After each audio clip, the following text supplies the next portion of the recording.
Hey everyone, this is Michael again, and welcome to my review of tonight's edition of Monday Night Raw.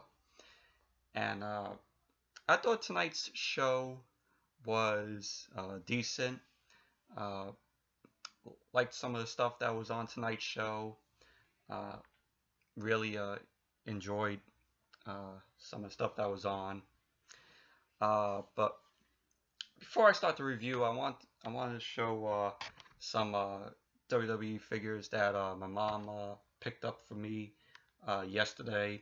I was going to show this in my Backlash review, but I forgot.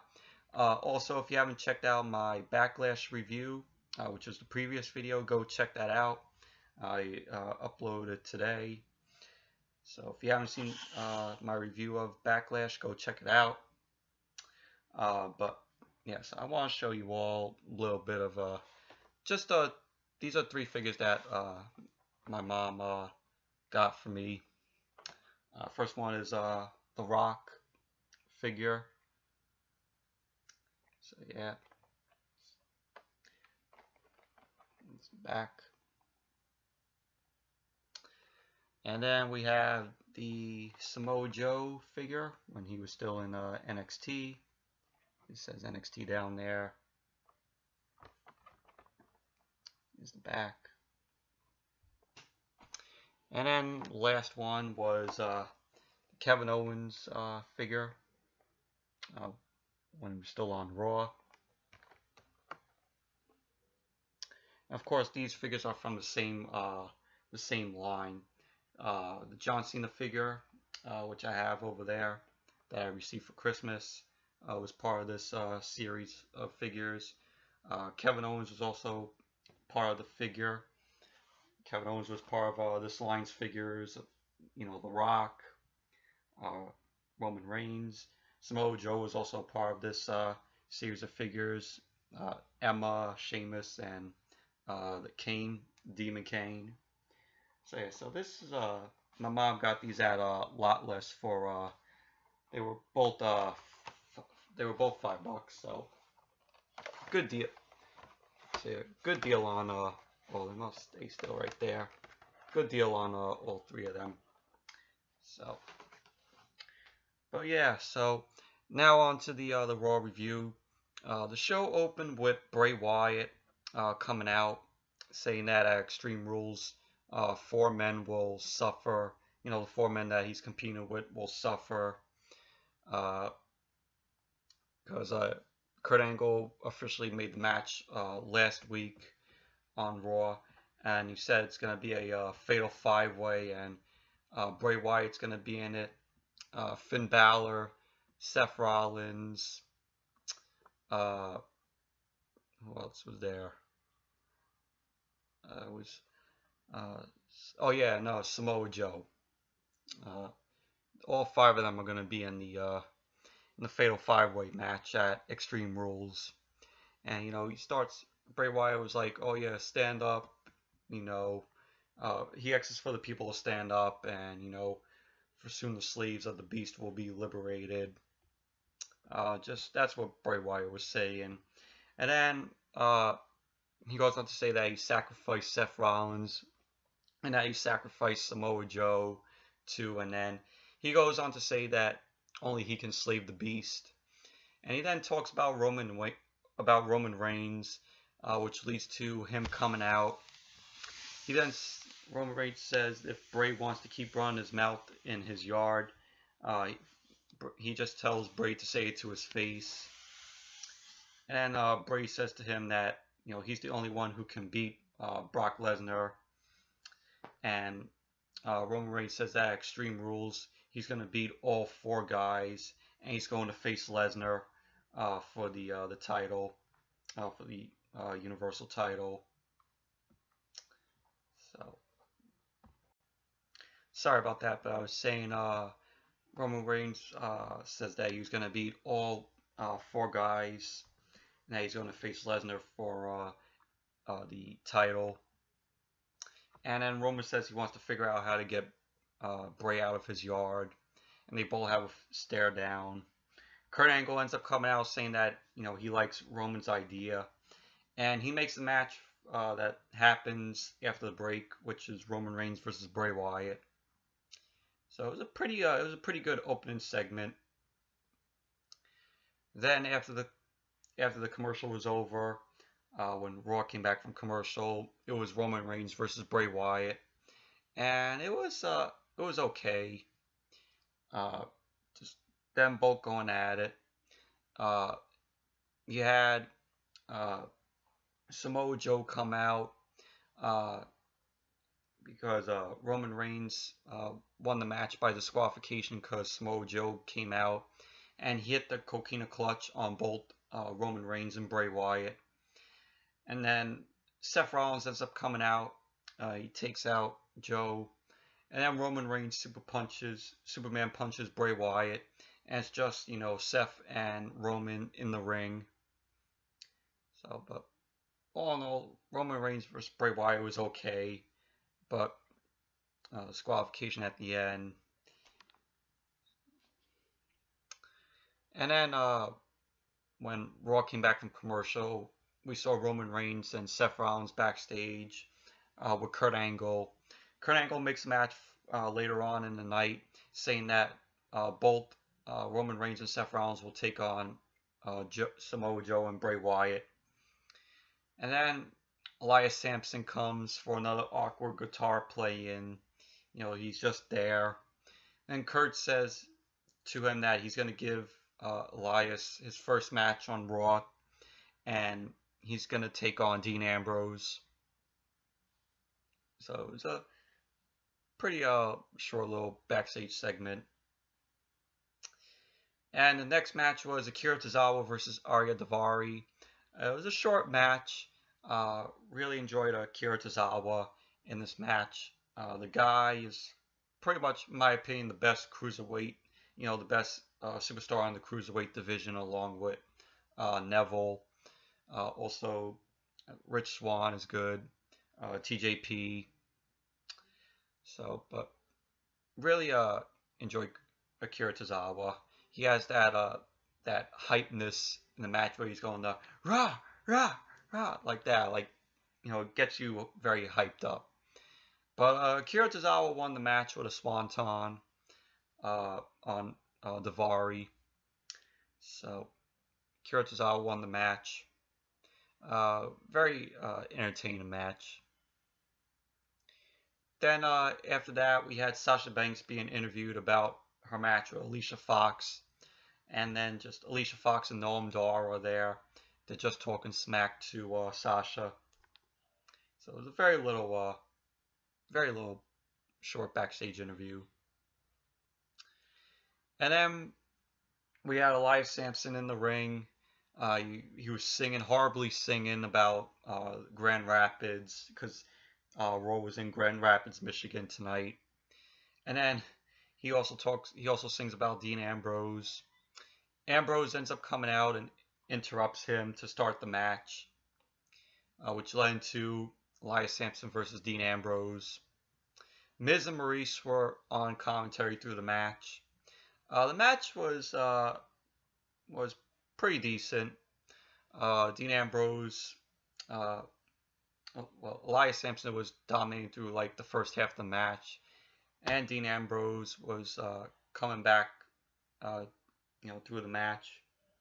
But this is the second match that ended in a DQ, because Miz comes down, he hits Elias Samson, causing the DQ, and that really pissed off Ambrose.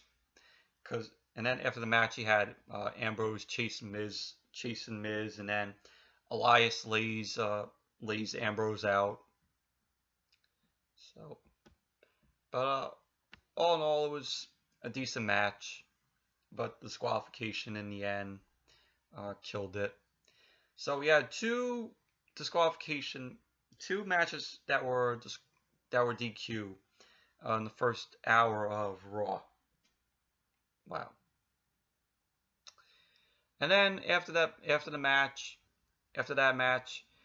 Big Cass and the ref were backstage, and we see Enzo has been taken out. And then when Raw came back from the commercial, they were still back there with Enzo, and they were asking Enzo, do you know who attacked you? And then Enzo says that he doesn't know who attacked him, and they try to help him up. Uh, Kurt Angle says to Big Cass that he's gonna find out who attacked Enzo, and Big Cass says, "Oh, you better find out," or something like that. But yeah, so that's what happened. And then after that, Finn Balor comes out. He gets on the mic and says that he's focused on tonight.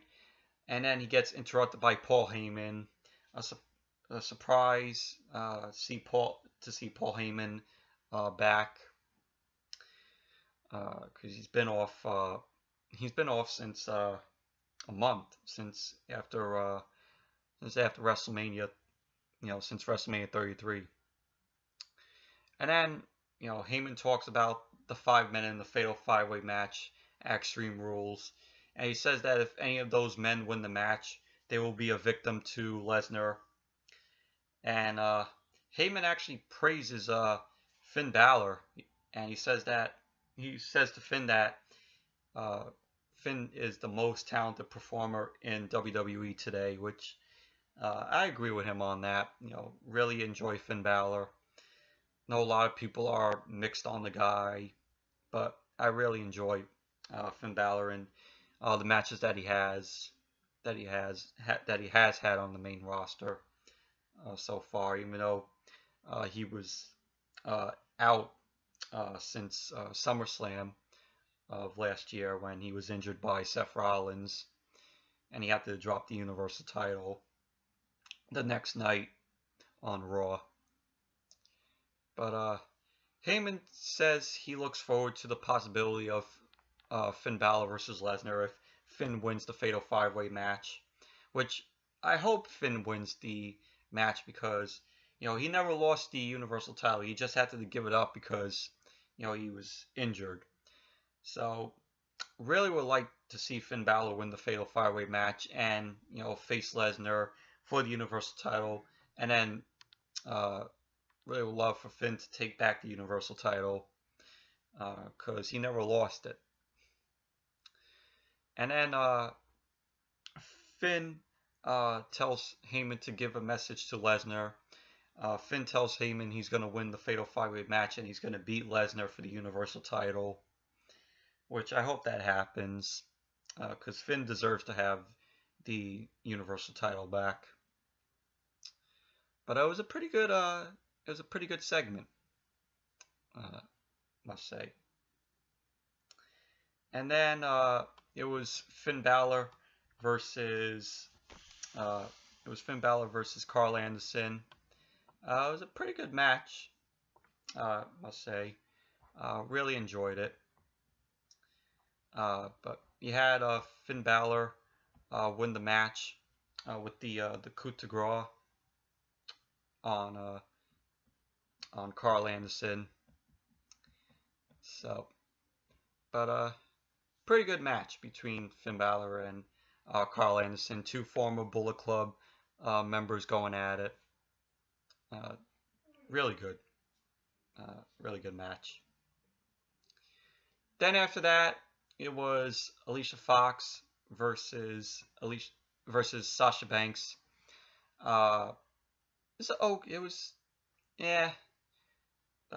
Same old. It was a rematch from last week. So, but Sasha Banks won the match with the double knee drop on Alicia Fox. Then after the match, Noam Dar comes in and talks trash to Sasha. Sasha smacks Noam, and then Alicia delivers the scissor kick to Sasha. So, but all in all, it was a match. Then after that, we saw Kalisto and Apollo Crews backstage.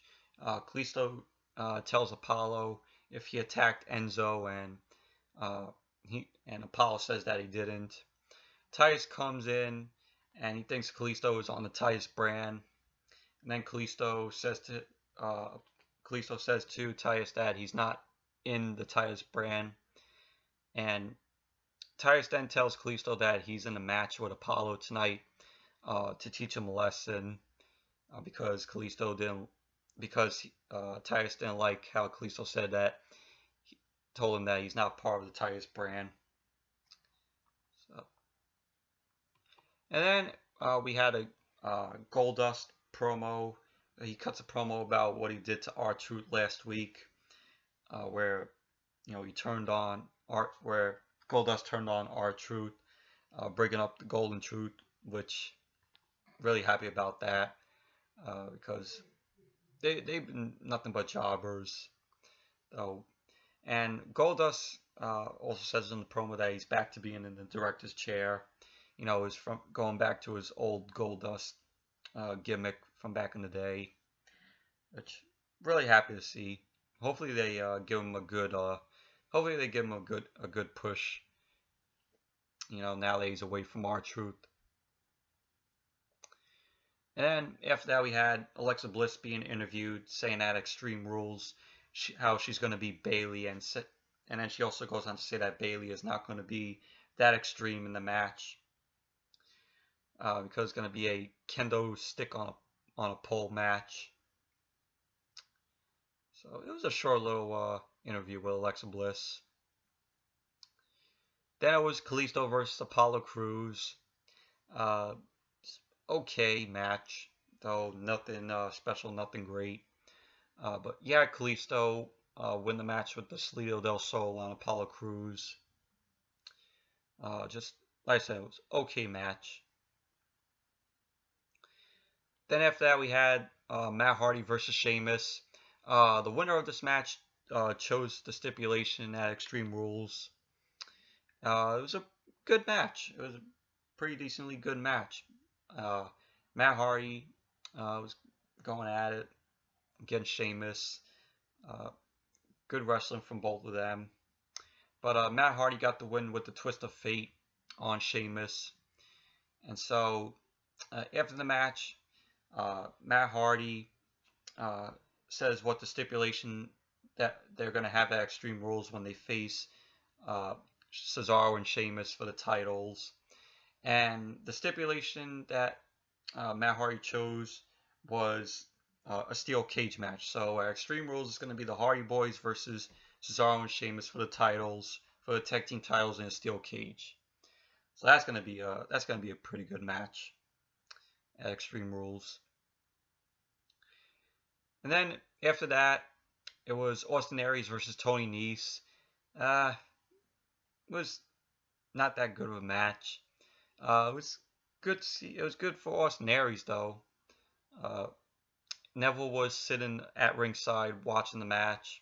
Austin Aries couldn't keep his eyes off of Neville, so Neville wouldn't, cause a disqualification.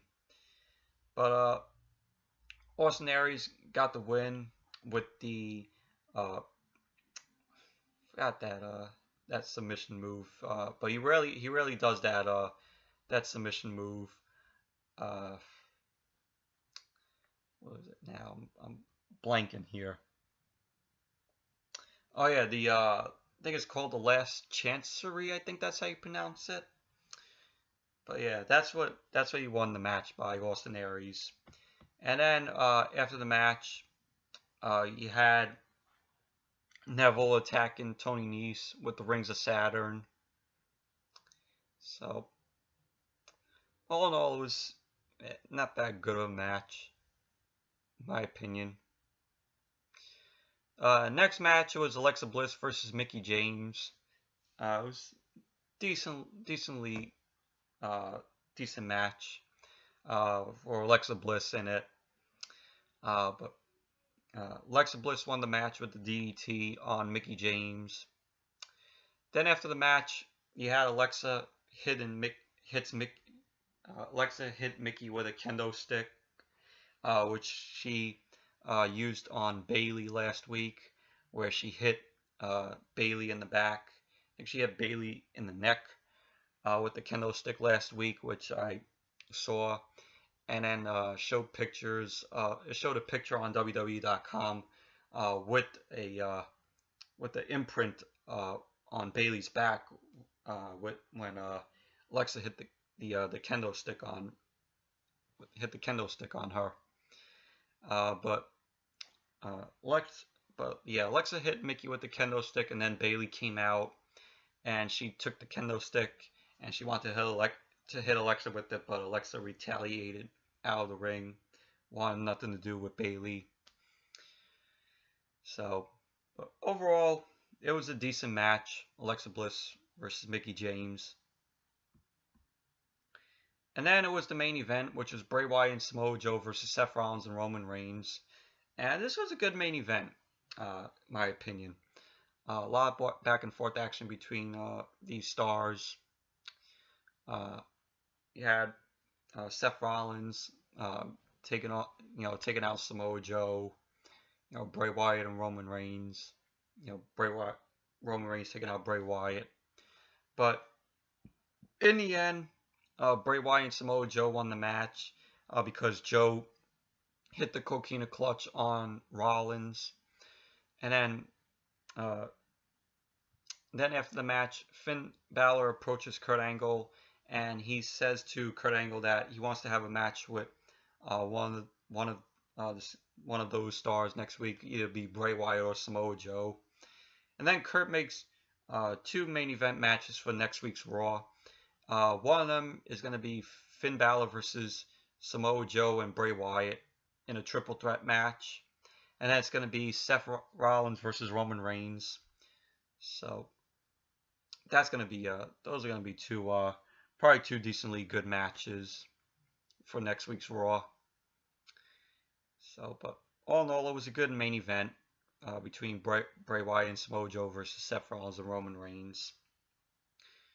So, yeah, so anyways, that's it for my review of tonight's edition of Monday Night Raw. Thank you all for watching, and stay tuned tomorrow night for my SmackDown review. So until tomorrow night, I'll see you all back here tomorrow. Bye.